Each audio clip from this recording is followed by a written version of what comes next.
Welcome to Reading Between the Reels. I'm Craig Dickinson. And I'm Matt Leader. Today on the show, we are reviewing Pacific Rim, which is a fantastic summer blockbuster film.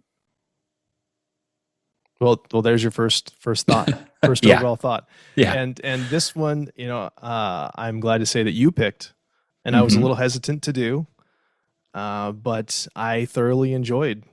Uh, I had only seen it once when you suggested we do it, but I watched it twice since, and I'm on board now. Yeah. So So I'm actually really curious why you were not on board after first seeing it. it's tricky with movies. A lot of times, you just have expectations unfairly, I think, a lot of times, and it just didn't do what I wanted it to do. There are certain beats I think I was looking for, certain things I wanted it to do, and it didn't do those things. And I can't even remember what they are at this point. But at this point, I'm just it's very similar to honestly like the last film we did. There's going to be a lot of similarities to Independence Day, where it's it knows what it is, Yeah. and it's just a fun time. So let it be what it's going to be. hmm Check your brain at the door and enjoy, because it's got a lot of great action. There's some funny stuff in it, amazing special effects, and it's a ride. It's one of those popcorn movies that you can just relax to and enjoy. Yeah. And we have that saying, it knows what it is.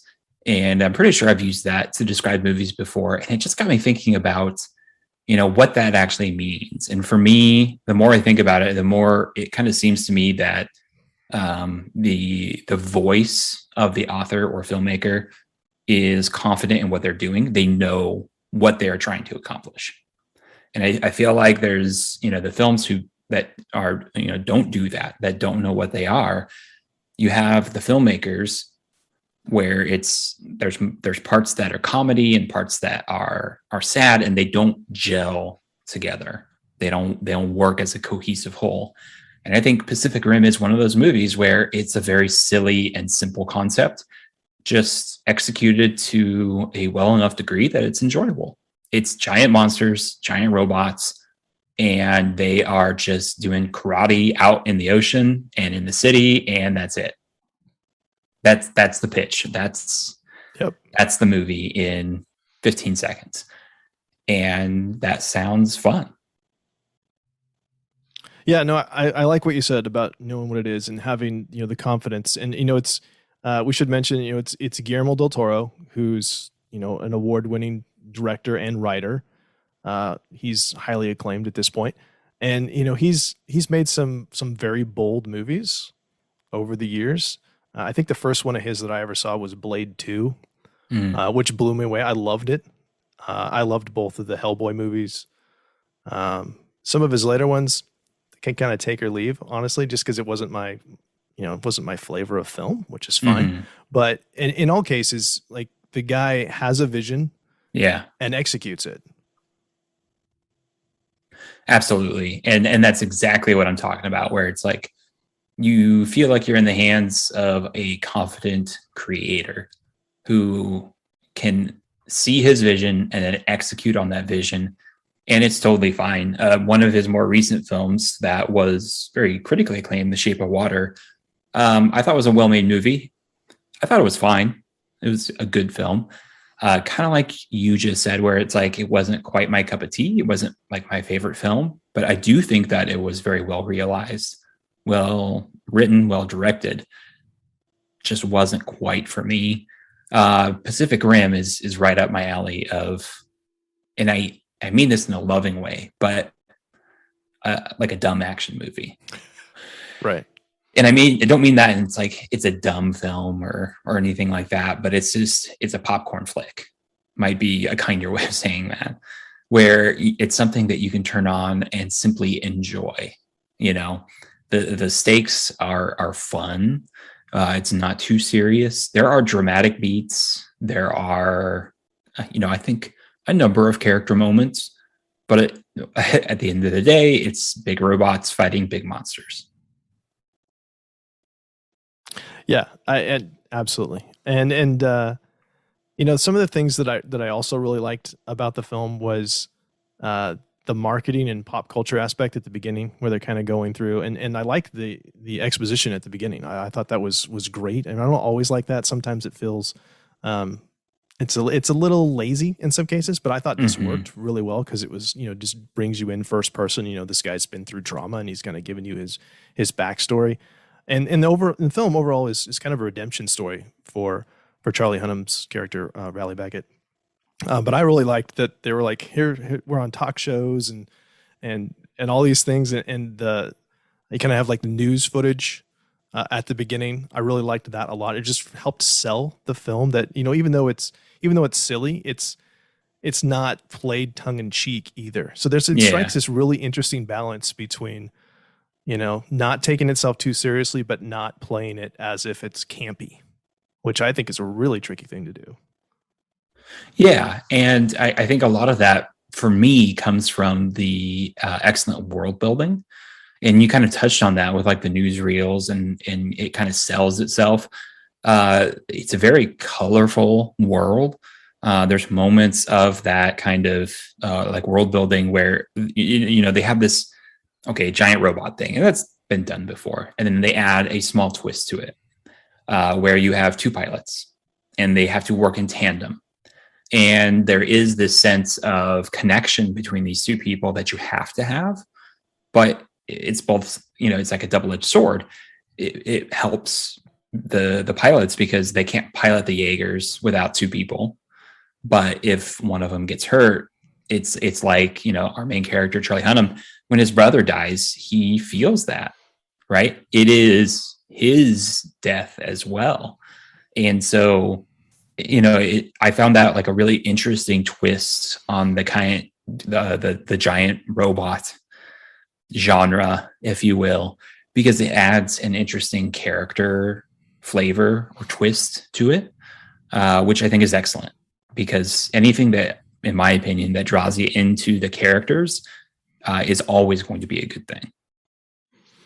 Yeah, that was one of the things that I noticed this time too, was because I knew about the neural link. That was one thing I picked up pretty quickly the first time through, and thought that was kind of an interesting twist. But this time I really focused on the fact that it's really kind of three beings together, because it's both of the pilots, but then anything that actually happens to the Jaeger, you can see the pilots actually feeling that pain too when the arm is jacked up by the kaiju. So it's kind of like this 3-in-1 symbiosis thing, which I thought was a whole other level, which I thought was fascinating too.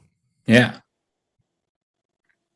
So something else that I thought was really interesting as I watched this film was, we're talking about kind of some similarities with Independence Day, our last episode, was that this is the film that has that international flavor. We talked about how Independence Day is very American centric, and this one, it does. You got Australia, you got China, you got Russia, and all these countries working together. It's not nationalistic at all. I mean, like, we're not even really sure. I guess, it happens. It's Pacific Rim, so right, it happens there, right? It happens in Asia, is where most of this the action that we see in the film is. Yeah, almost all of it. Yeah, and I think that's to the movie's benefit. I think, and transitioning into the actors. I mean, you have this just panoply of different actors who all do, I think, a very good job. I do have to say that Charlie Hunnam, I think, is totally fine. I don't think he was a particularly inspiring choice. I think he carries the movie just fine. For me, the one who is just a brilliant casting are the two scientists. And I'm forgetting their names. You got Charlie Day from Always Sunny in Philadelphia. And that's the one where it's like, he's a perfect mad scientist. He is perfect in that kind of little subplot B actor position where he's mind melding with the kaiju. I think that's just a really fun and interesting subplot to have, again, because it creates this connection between the monsters and the humans. It's just, to me, kind of an inventive way to advance the plot, where it could have been, and in some ways it kind of is, like a monsters are here because they're here. Right. but then it adds a little bit of sprinkles on top with that Charlie Day subplot, where they're kind of coming after him, and he meets Ron Perlman, who's fun. Yeah, we'll get there. So that to me was some inspired. Idris Elba also plays a fantastic stern father figure. Yeah, I had a couple things in my notes about those guys too. And Newt is the one guy. I think Newt, yes. Herman Gottlieb is the other, the British guy. Which really quickly, Charlie Hunnam's British. Why don't just have him use the British accent? I would have been fine with that because Idris Elba does the British accent. It's awesome. It's international anyway. I don't know. Yeah. It's a choice. It's kind of like, why does Finn have a American accent when he's British in Star Wars? I never noticed that. Yeah, that's true too. I think you've ruined the movie for me. Sorry. But I just had for the scientists that they're kind of like this Laurel and Hardy, Abbott and Costello, but also very much like R2 and C-3PO, because there's definitely some Star Wars stuff in this one. I mean, ILM did the special effects, and there's some other movies, and when we get to the sound, especially I want to talk about, I was like, wow, that kind of reminds me of, and then I go dig a little deeper. It reminds me of that because it's the same people that worked on that film. So speaking of the colors, you mentioned the colors earlier. Yeah. This is, it's kind of a combination. We talked about there's the giant robots and there's the kaiju. It's like the Godzilla thing, but it's also like an anime thing. Mm-hmm. Has a heavy anime influence. So there's so much bright neon colors. It very much looks like a cartoon. It looks like an anime cartoon. And I was amazed this time watching how much yellow is in the film, which is, typically, color theory, it's success, achievement, triumph as the gold. And you see that like the helmets for the pilots for Gypsy Danger's face, just like the visor like part. Yellow. Yeah. So I thought that was pretty interesting. The biggest thing that I like, and that's no pun intended, is just how massive everything is. Mm-hmm. And so that you rarely get to see all of either the kaiju or the Jaegers. The way that the shots are set up, where it's like they're so big we couldn't even put them in the camera, in the frame if we wanted to. Yeah, well, it's got a fantastic sense of scale. Yeah, which is mentioning Star Wars. I think Rogue One is probably the best Star Wars film for a sense of scale, and this movie does a good job, just like Rogue One, where the big things look really big, and some movies they kind of struggle with that. Yeah, this one did not. No. Yeah. The second time I watched the film, because I was kind of watching the film, in anticipation of doing this episode, and that was I think the thing that I was struck with the most was just how little I actually got to see of the creatures and the Jaegers. So it was like I don't get to see from head to toe very often, which I think is better. It just really does, strike home just how massive these things are. Mm-hmm. And how powerful they are, and it adds to, I don't know if it's gravitas quite the right word, but it feels bigger. It feels more important. Yeah, and with the color, I think it's so refreshing. I don't know what it is, but I do seem to love sci-fi films that have that really colorful palette. It also makes me think of Guardians of the Galaxy and how bright and colorful the outer space Marvel universe is compared to the much more drab and not quite desaturated, but it's not very bright MCU in general on Earth. And, it kind of reminds me of the DC films and how desaturated those movies are. And it's a stylistic effect, and it can definitely work. But I think that for, this kind of a movie where we're talking about like a popcorn flick, over the top, giant creatures, that bright color palette just helps sell the fun aspect of it. Yeah, and the color is absolutely deliberate in this film. I know in some films it's kind of like, well, this looked nice. I think there's that kind of is the prevailing reason that things are done. But in this one, it felt so deliberate. Not only the gold, but you also have the blue for the drift images, which is, if you get into color theory a little bit more, it talks about intuition, imagination, those kind of things. It's very like the ocean. It's very kind of carries you along. They call it the drift, right? Mm-hmm. And then in that one flashback, when Mako's a little girl, she's all in blue, 100% blue, except for the little red shoe, which is very striking, and can also represent courage or will or passion. So it's interesting that she hangs on to that too. So you have this very striking contrast between those two colors. I mean, she's also not in Kansas anymore. So This is true. Definitely not. It's definitely a wake up call for her. yeah. So I do want to talk about the soundtrack, which I love the soundtrack. It alternates, I think, beautifully between like a more traditional symphonic score and something. And I originally put it sounds like the best of the first Iron Man. And I dug a little deeper, and yeah, that's because Ramin Djawadi did the music for Iron Man and for this film, so Yeah. that makes sense, Yeah. you know. And I'm not saying he's kind of like John Williams a little bit. You're kind of like riffing on some of the stuff you've done before, but it's very reminiscent of, especially, when you see guys suiting up and locking themselves into the Jaegers, and of course Mm-hmm. the suits are designed by the same guy that did Iron Man as well. So there's some heavy Iron Man influence on that, and I think it works fine. I don't feel like, oh man, that ripped off Iron Man or anything like that. But it's like some of the best parts of that first Iron Man movie, I think, were Tony getting into the suit for the first time. And you're kind Sure. of getting that same kind of feel here, kind of getting pumped up, and the adrenaline's pumping out. So I also absolutely love the soundtrack. Um, I've always been a fan of Jawadi since his work on Game of Thrones. He scored the entire series, and I adore his score for that series. And so when this movie first came out, I actually saw his name and was quite excited for it. And it's very different. I don't believe you've seen Game of Thrones, Craig, but the scores are very different.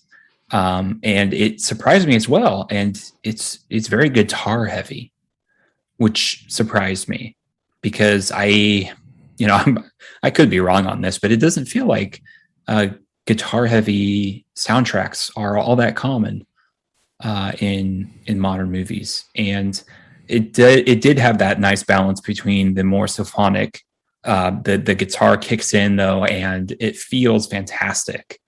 That emotion, that adrenaline that you mentioned, it is a fantastic pairing with the film that he's scoring. yeah, it really speaks to his talent. That, I mean, you would think if you didn't know that it was two different composers that are doing this, because it is so Yeah. diverse. But no, it's just the one guy, and it seems like it's typically in battle scenes, kind of like when you're gearing up or when it's about to hit the climax of the battle scene where you're getting that guitar heavy stuff. Which again, it's just you're feeling it. You get excited about it, and I mean this movie's rock and roll. I mean it is right? Visual rock and roll. Exactly. Yeah. So moving down to performance a little bit, one thing that I thought was really interesting. We talked a little bit about the neural links earlier, and kind of how the Jaeger is kind of an extension of the pilots, and vice versa. I love that they're doing martial arts training to figure out, who's going to be the best drift partner, and that you see, this very interesting mix of shots to be able to, from close-ups to full shots, so you can tell that it's actually the actors doing the stunts, which I always appreciate. I think that's very cool. But it was interesting to see that this movie has so many layers to it, and then kind of bringing in that's probably more of an anime or a kung fu movie, and like there's lots of different flavors to this film that are kind of mixed into the pot. Definitely. Do you want to talk about some of the kind of sliding scale of acting a little? Definitely. So I would have to say that the woman who plays Mako, she's kind of static for them, but I think it's meant to be that way. I think that Idris Elba is just great as always. He don't talk about gravitas. I mentioned that word earlier. He's fantastic in everything he's in. You see him on screen and he's just chewing scenery, and you have to pay attention. And then you have Ron frickin' Perlman on the melodramatic side, who is fantastic. You see him, it's like, oh, okay, now I'm having fun. Yeah. Ron Perlman's on screen. Yeah. Love Ron Perlman. Like you said, Idris Elba. He's got the one rule: don't touch me. Right. First thing, don't touch me. Second thing, don't touch me. Yep. He's fantastic. I do agree with you that Mako Mori is definitely more static, but I do think that was intentional because she does seem a much more stoic character, and I think it's meant to juxtapose and kind of contrast with the emotion that she feels in her flashback scene. And so for me, it really stood out as she is intentionally static because her character is reserved. She showed so much emotion as that child that she can't let that emotion out again. And she's scared of it. And so part of her arc in drifting with Charlie Hunnam's character is that she has to learn to kind of deal with those emotions in order to successfully fight back against the kaiju. And so I think that it's definitely static. I completely agree with you. I think that was definitely a choice. Yeah, no, I agree. And we mentioned in earlier episodes, and I think it doesn't get mentioned enough, that a lot of times these are choices. It's not good, bad, and worse, right? Mm-hmm. If you're melodramatic and you're supposed to be, that's exactly what you're supposed to be doing. Or static. She's absolutely, she's playing it exactly the way she should. Rinko Kikuchi, I think is how you say her name.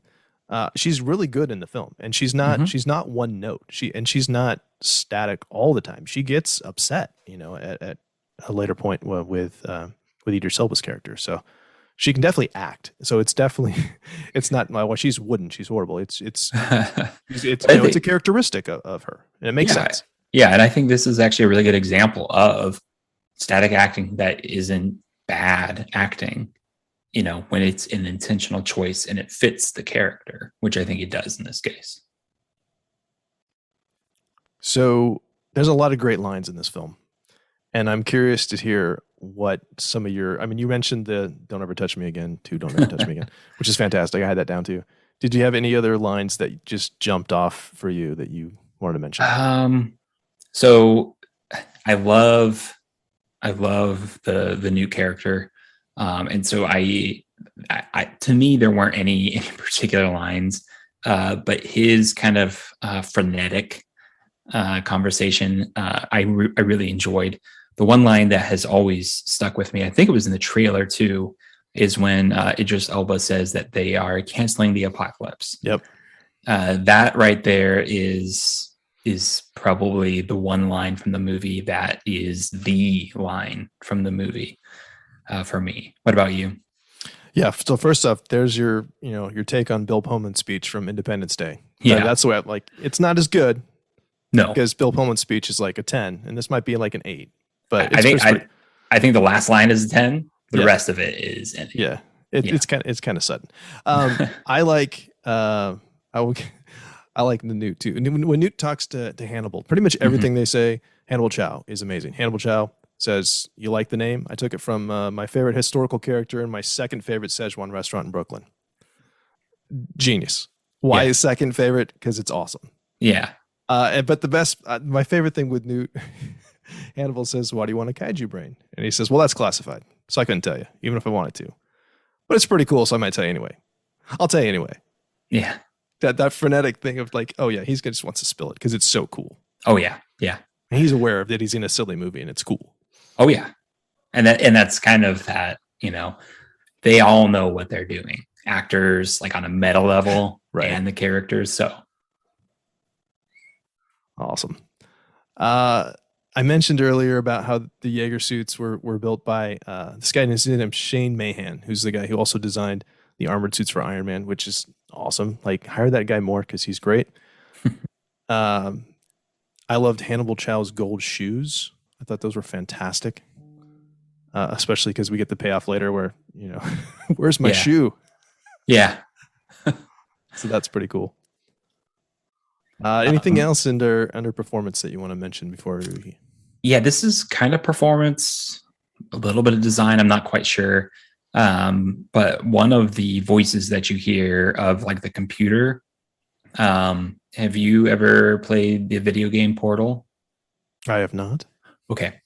So there's a computer character in this video game. It's fairly old at this point, and the computer's name is GLaDOS, and it has like the exact same voice as the computer in this movie. Nice. So I'll have to send you a link to the voice, and I think you'll recognize it. But that was an interesting choice, and I'm not sure how intentional it was.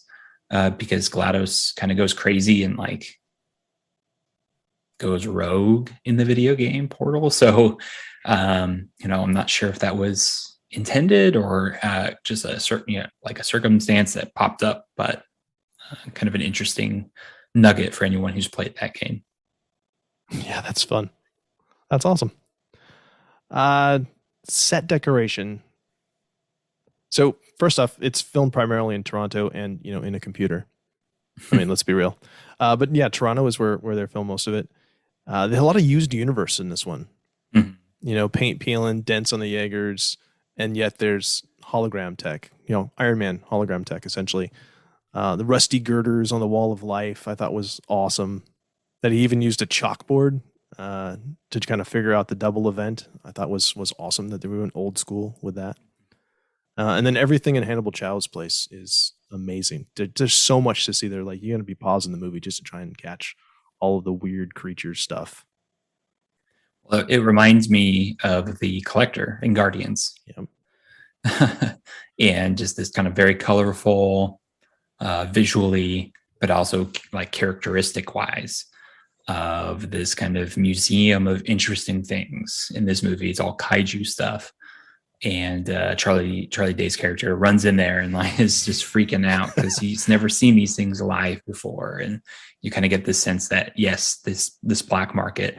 And again, that's like one of those things that I love about the film is that it does sell itself as that kind of real used universe, and it sells it really well. I think it sells it better than a lot of films sell their universe. It feels lived in. It feels like there are actual people, characters, walking around these places. I forget the name of it, but the base where all the Jaegers are right in the main part of the film. You see all these people walking around in like this maintenance hangar. And it reminded me of the maintenance hangars you see in Star Wars all the time, where you have extras just walking back and forth. And I always think, these people are on this movie set and they just get told to walk basically in circles, probably hours, all the time. But it's just giving this kind of a life, almost like an ant colony or ant farm, where you see these little ants moving around, constantly moving, constantly doing things, but it's kind of imitating life in that way where people are actively doing things. There is life in these places. The public kaiju shelter that New ends up in, right? Yeah. All of that has that sense of life to it, which I think is fantastic. And that is part of the setting, right? And the design that the directors and the creators, they set out to make. And that's something that the movie does really well. Yeah, it does feel like a bigger world than what they give you. There's really not that many actors, like primary actors in this film that have bigger parts, but it does feel like a bigger world. Like there's clearly a history that's been going on it. So you have, that's why the Jaegers are dinged up. You have even the fact that you have, Gypsy Danger being this outdated model, that they've been doing this stuff for a while. Something that just occurred to me just now is they don't talk a whole lot about the property damage or all the people that die when they're fighting the kaiju, though. It's kind of just ignore that. That's a very Marvel MCU thing right there. We'll just pretend that's okay. Yeah, well, I mean, it's also a Zack Snyder thing. No. So we did a whole sequel about the fallout from that. Let's go. Let's do that. We'll do that another time. But yes, Batman v Superman. Yes, it's one of those films where I think you're so into the action that you don't notice it. Oh, I agree. Until you do, and then you think about it, and it's just suspension of disbelief, right? Where it's like, okay, I'm gonna roll with it. Yeah, I think we used to do that all the time, and honestly, like that's the way I prefer it, where we don't have to worry about it. Like I want to see the big giant robot hit the big lizard with a boat. Well, and I also think that there's yes, which is an awesome scene. I also think it speaks to the heart of the characters and the heart of the movie. Where when I went to Pacific Rim, that's exactly what I wanted. What you just said, right? But I think that DC movies, Batman movies, Superman movies, stories in general, right? There is this kind of expectation and sense of morality that's involved, where it's like, for many iterations of Batman, he does not kill. That that's a very strong sense of morality there. Superman, I think, is the shining beacon of really like the best of humanity in a way, right? And that carries a sense of morality with it. And I think those stories, people want to go in, they want to examine this idea, this philosophical idea of like, is Batman right to not kill, right? And I think you could make an argument for and against it. When I go to Pacific Rim, I want to see big robots smashing monsters with big boats. That's right. And it's like, that's what I mean by quote unquote dumb action movie. Sure. Is I'm putting aside some of the philosophical baggage, and not that you can't analyze this film, not that there isn't things to analyze in it, but I'm asking the film to do something else for me, to help me relax, have fun. Where if I go to The Dark Knight, there's some interesting philosophical and ethical questions in there that the movie asks. And I think audiences go into that movie expecting that a little bit more. Yeah. And I'm so looking forward to doing those with you. It's going to be amazing. And we will. Yeah. Yes. But speaking of this movie, back to Pacific Rim, was there any characters that we did not talk about, or character moments that we should make sure we mention? Earlier, so I'm watching this film, and it's weird. I've only seen the film 3 times. Second time through, I thoroughly enjoyed it. Third time through, I'm watching through, and I'm like, oh, and Ron Perlman died in the awesome, jump scare, and I wrote him off. And of course, you can't kill Ron Perlman that easily, so he survives. Spoiler, if you haven't seen the film, till mid credits, which is fantastic. So that, I think that might be the last character thing that I have. I enjoyed all the pilots. I thought there's nothing that stood out. Yeah. It's just kind of, it's some kind of stuff you'd see like in Top Gun, just kind of chomping at each other. And then you have this big sacrifice at the end with Idris Elba, which is great. He has that line, you can always find me in the drift, which is nice. I did find it interesting. I've heard other people talk about this as well, that there is no romantic subplot, even though they kind of telegraph that there's going to be. Yeah. What do you think about that? Well, to me, there is there's subtext. Yeah. I think that at the beginning of the movie, there is some kind of chemistry between essentially our 2 main characters. And that doesn't have to be a like romantic or sexual chemistry. But I think there is, I think people will read into that pretty naturally. And so I don't know. I feel like there was something there. Yeah. For a lot of the film. What about you? No, I think especially at the end, you're just kind of like, and they're going to kiss, and they don't. Yeah. Which is not, it's not as awkward as it, like, I think the first I was told like it was going to be really awkward, and it's not really, if you're not expecting it. Right. It reminds me a little bit of, and this is kind of an obscure deep cut, but it reminds me a little bit of A Few Good Men, in that it looks a little bit like in the trailers, like Tom Cruise's character and Demi Moore's character were going to have a relationship of some kind, and they completely steer clear of that. Mm-hmm.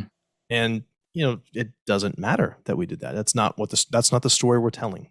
Right. And I think that holds true here as well. That's not the story we're telling. She is, both, Raleigh and Mako, have a period of growth through this film. They're both more fully realized by the time they get to the end, but they don't need to have, that relationship, the romantic relationship with each other to get there. Sure. And that's fine. Yeah. And like you said, that's not the story being told. And so, it's not a movie about that relationship. So the fact that it doesn't, mature into something never bothered me. Awesome. So, final thoughts on Pacific Rim? To me, I think it's just a fantastic action movie. I think it's a fantastic popcorn film that you can go in expecting fun and have that expectation filled pretty neatly. What about you? I have to mention at this point that I love that we're doing this because our friend Dan Zaire hates this movie. And so we're going to make him listen to an episode all about Pacific Rim. While Corey Clubb, his former co-host and co-creator of Kenobi, loves it. So there's kind of a running gag since this movie came out that Corey loves it and Dan hates it. So we'll just kind of stir the pot on that again, which is I would be really interested in hearing what Dan's thoughts are, because I don't know what there is to hate. I know, isn't that awesome though? Like, just do it, stir that pot. So let him know we were doing this episode. So I can't wait to hear his thoughts on that. I did, one of the themes that we haven't really talked about with this film is kind of how newer isn't always better. It's not the main theme of the film, but it is something that you see a couple of times where the analog Gypsy Danger survives the EMP, which, how cool is it that a kaiju has the ability to let off an electromagnetic pulse? And evolution. It's crazy. Fantastic. And so that's why they bring in Gypsy Danger, which is cool. Right. It's like he's been sitting in, cold storage forever or whatever. And he gets out there and he's nuclear. And you have the whole subplot, which we didn't really talk about, with Stacker Pentecost. And they're showing, the little pills, as a good use of prop too, for characterization that, there's a story here. And turns out he's got terminal cancer. And so his sacrifice is, it's a payoff for that too. Sure. Like, it's sad, but it's also like, he gets to do one final awesome thing. So him getting back in the, Stacker also getting back in the Jaeger too is like, you know what, I'm going to show you how it's done. So you kind of have that old guy getting back into it too, which I always like that. The older I get, the more I like those. So the one last rodeo. That's right. So it's like we got the old Jaeger and we got the old guy in the Jaeger, and both of them, do their job, and it wouldn't get done without it. Yeah. So as we close, we just want to say thank you so much for listening. If you'd like to connect with us, you can find us on Twitter and Facebook, or you can email us at readingbetweenreels@gmail.com. If you enjoyed the show, please leave us a review on your favorite podcast catcher. We'd love to hear your feedback, and it really helps us get the word out about the podcast. And if you haven't yet, please join our Facebook group. It's a safe place to share your thoughts and discuss all things related to movies.